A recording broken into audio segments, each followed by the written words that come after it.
It wasn't just a clash of empires.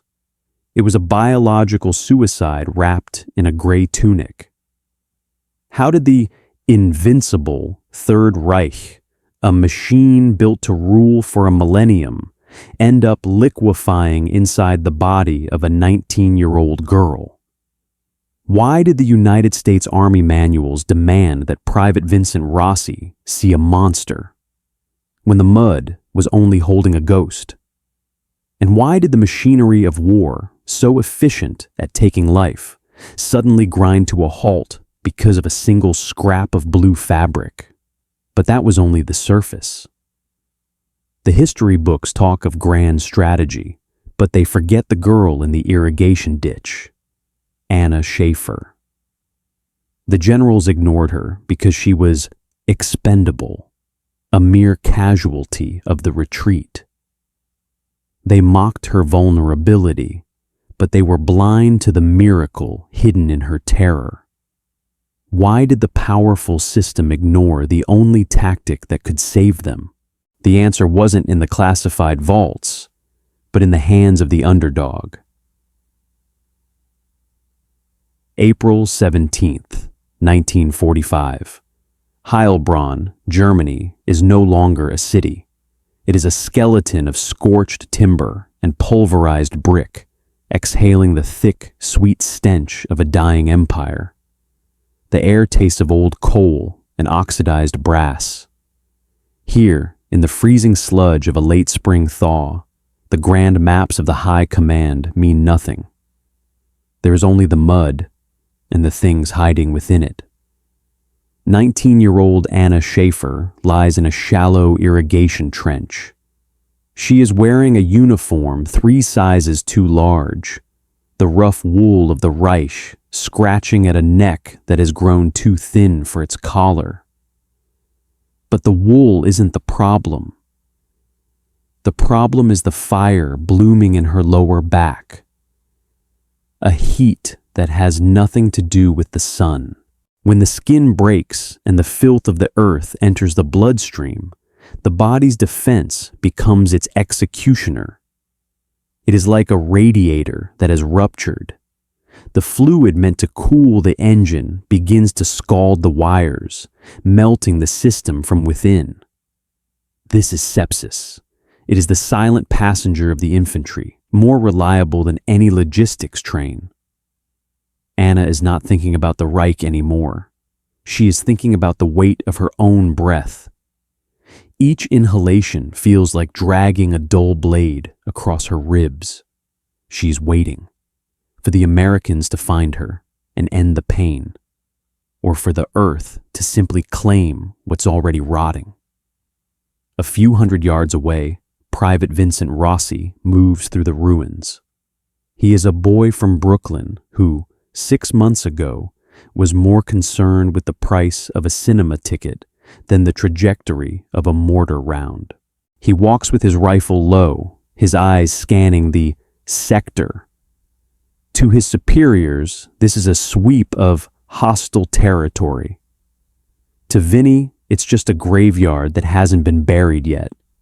The establishment had a very clear view of this moment. His sergeant had told him that morning, "The krauts in this pocket are cornered rats. They don't want a handshake. They want your throat. You see movement. You put it down." Rossi's boots crunch on a fragment of a porcelain doll. He stops. A flicker of movement in the ditch, the gray of a tunic. His heart hammers against his chest, a frantic bird in a cage of bone. He levels his M1 Garand. The metal is frigid, a biting reminder of the lethality in his hands. He sees the helmet first, the iconic, terrifying silhouette of the enemy. "Kommen Sie heraus!" he shouts, his voice cracking, betraying the boy beneath the olive drab. The helmet doesn't move. Vinny inches closer, the mud sucking at his heels. He expects a muzzle flash. He expects the sharp crack of a Luger. Instead, he hears a sound that shouldn't exist in a war zone. It is a whimper, not the defiant snarl of a soldier, but the thin, wavering sound of a creature that has forgotten how to hope. He reaches the edge of the trench. His finger is on the trigger, the slack taken up. He is 1 pound of pressure away from fulfilling the manual's requirements. But as he looks down, the black box of military training shatters. There is no enemy. There is only Anna. Her face is the color of wet parchment. Her eyes are open, but they are tracking a world Rossi cannot see. She is shivering so violently that the metals on her chest empty trinkets of a hollow cause clink together like ghost chains. Vinny lowers the rifle. The weight of it suddenly feels obscene. He realizes that the system he serves and the system she fell for have both lied. They claimed that this war was a clash of titans. But here in the mud, it's just 2 children staring at the end of the world. He reaches out. He doesn't know why. Perhaps it's the Brooklyn in him, the part of him that remembers the neighbors, the sisters, the humans. He reaches for the flap of her jacket. To an observer, it looks like the beginning of an atrocity, the victor claiming his prize from the vanquished. But as Vinny's hand touches the wool, he feels the heat. Not the warmth of life, but the burning radiation of a body turning into a tomb. He peels back the fabric, and the hush of the ruins is broken by his own sharp intake of breath. The rot has taken hold. The smell hits him first. It isn't just the scent of unwashed bodies or the metallic tang of old blood. It is the odor of a battlefield that has moved inside a living person. The cloying, sweet stench of necrosis. Rossi's hands are shaking as he grips the edges of the girl's tunic. He doesn't ask for permission. He doesn't wait for a medic. He tears the fabric open. Beneath the rough wool, the white skin of her back has turned a bruised, mottled purple. At the center of the swelling is a jagged puncture, a gift from a piece of shrapnel that the system deemed too small to report. But the dirt of the trench has a way of turning small mistakes into terminal sentences. The wound is alive. White sightless maggots writhe in the darkening flesh. A microscopic army feasting on the girl's spine. It is a biological betrayal. When the skin, the body's first line of defense, is breached by serrated steel, the external filth turns the bloodstream into a toxic river. The liver chokes, the kidneys surrender, and the brain begins to drown in its own waste. It is a fatal flaw in the human machine, one that no manual can repair. Vinny recoils, his stomach doing a slow, sickening roll. This isn't the war he was promised. He was told he would be fighting monsters, not cleaning the rot out of children. "Rossi, what the hell are you doing?" The voice is gravel and authority. It belongs to Sergeant Miller, a man who has seen enough tactical withdrawals to have a heart made of flint.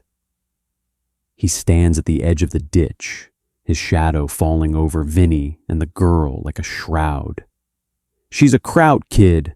Leave her for the burial detail. We've got a perimeter to hold." Vinny looks up. In Miller's eyes, he sees the crystallized arrogance of the military mind. To the sergeant, this girl is a statistic. To the sergeant, the rules of engagement are more sacred than the pulse in her neck. He believes the enemy is a monolith, a singular beast that must be starved to death. "She's 19, Sarge," Vinny says, his voice surprisingly steady. "She's dying of a scratch." "They all are," Miller snorts, checking his watch. "The Reich is a corpse. Don't go getting contaminated by the leftovers." That's an order.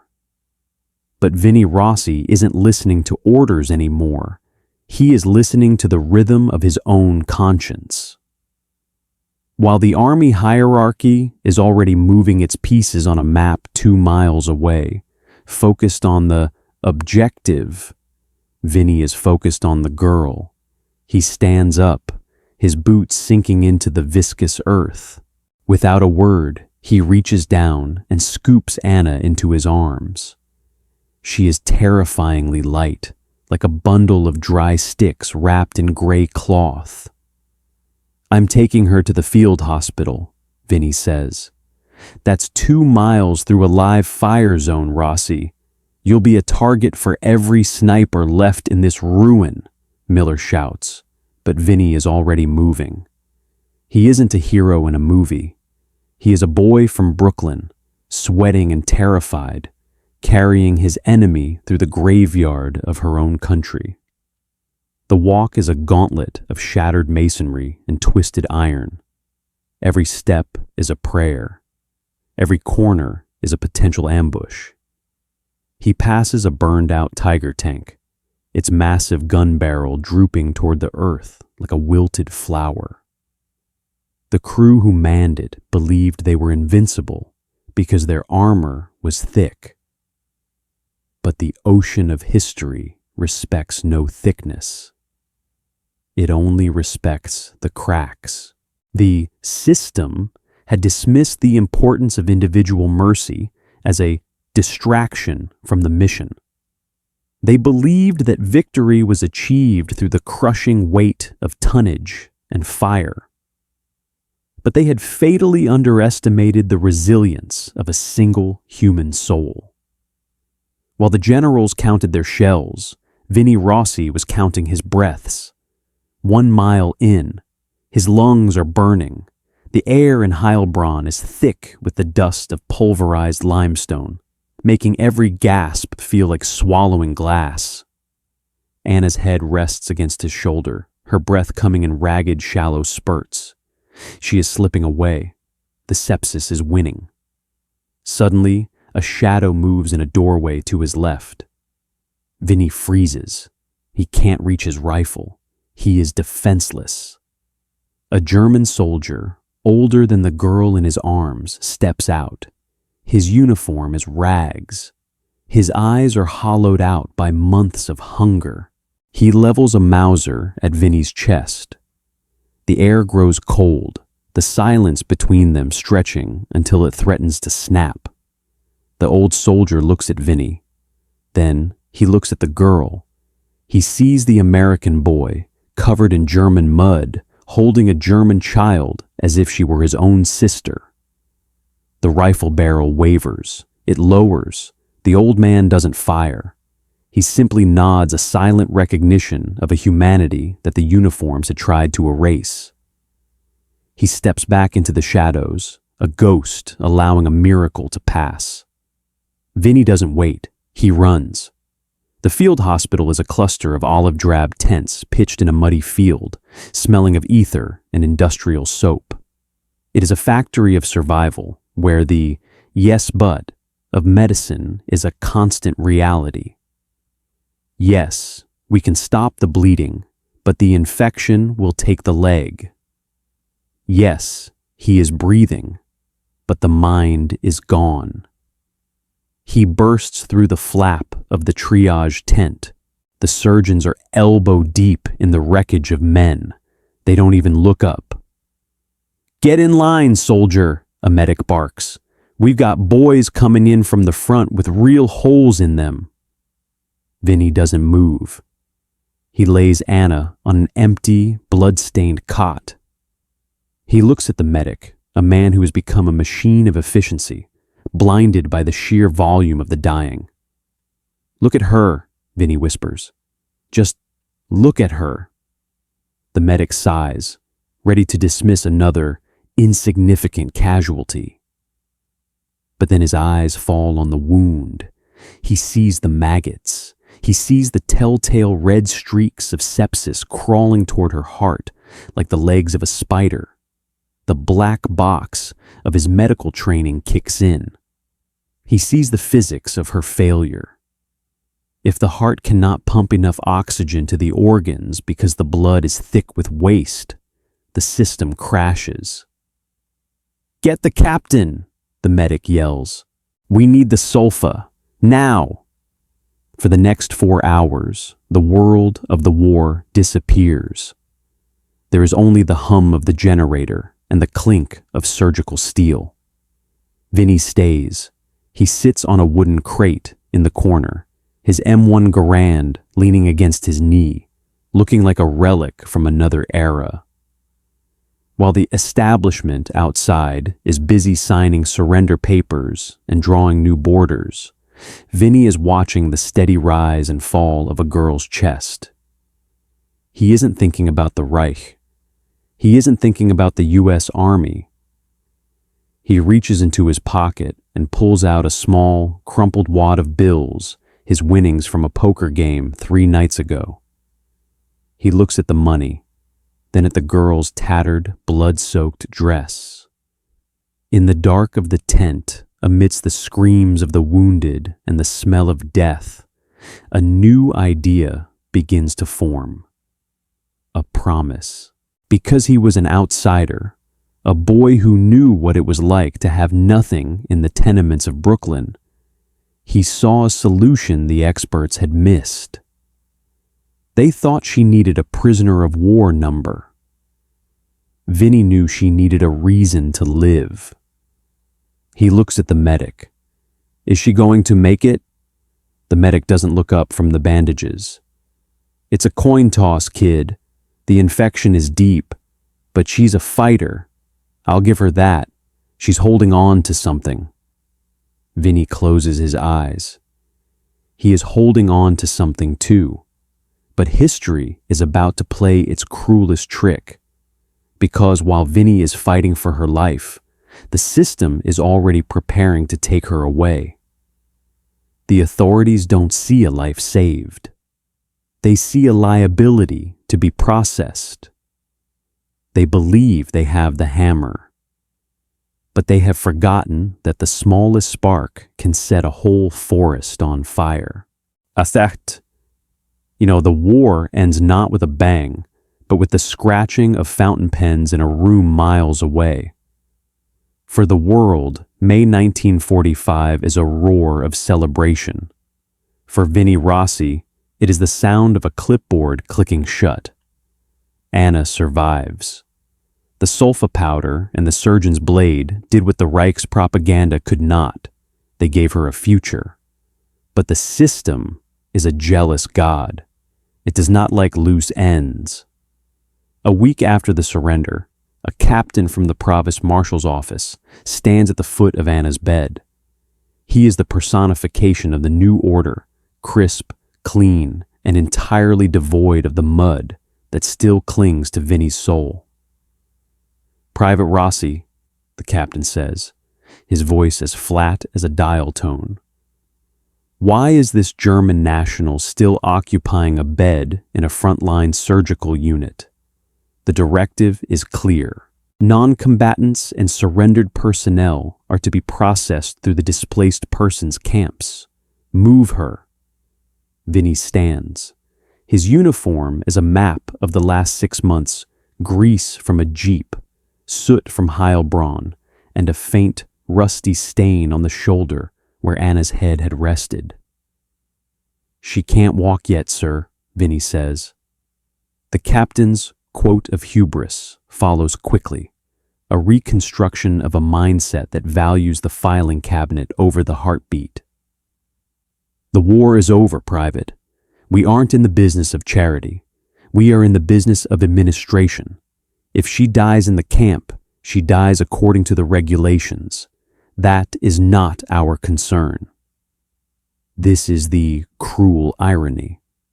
The same system that spent billions of dollars to cross an ocean and liberate Europe is now perfectly willing to let a girl rot in a different kind of cage because she doesn't fit into a column on a spreadsheet. But Vinny Rossi is from Brooklyn. He knows that when the landlord tries to throw you out, you don't argue with the lease. You change the locks. While the bureaucracy churns, Vinny slips out of the hospital. He takes his poker winnings, $32, crumpled and smelling of stale tobacco, and walks into the remains of a village. He finds a shopkeeper who is trading her life's possessions for cans of sea rations. There, hanging from a hook in a dusty window, is a dress. It is sky blue, the color of a summer morning before the bombers arrive. It is made of cheap rayon, but to Vinny, it looks like silk. He trades every cent he has for it. He returns to the hospital, and in the middle of the night, while the establishment sleeps, he places the dress on Anna's bed. It is his eureka moment. He realizes that as long as she is in that gray tunic, she is a kraut. She is a target. She is a prisoner. But in that blue dress, she is just Anna. He is using the only weapon the army didn't train him for, the restoration of dignity. The transition is a time freeze. Years blur into a montage of defiance. Vinny doesn't just save her life, he marries her. He fights the immigration boards, the suspicious neighbors back home, and the silent judgment of a society that told him she was the enemy. He chooses the human soul over the national identity. The girl from the ditch becomes a woman in a Brooklyn kitchen. The soldier becomes a father who never talks about the medals he threw in a drawer.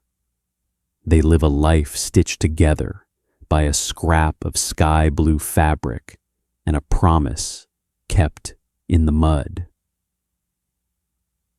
1995, Stuttgart, Germany. The air is cool, carrying the scent of damp pine and wet stone. An elderly woman stands before a grave. Her hair is the color of wood smoke, and her hands, though spotted with age, are steady. This is Anna. She has returned to the soil that once tried to swallow her.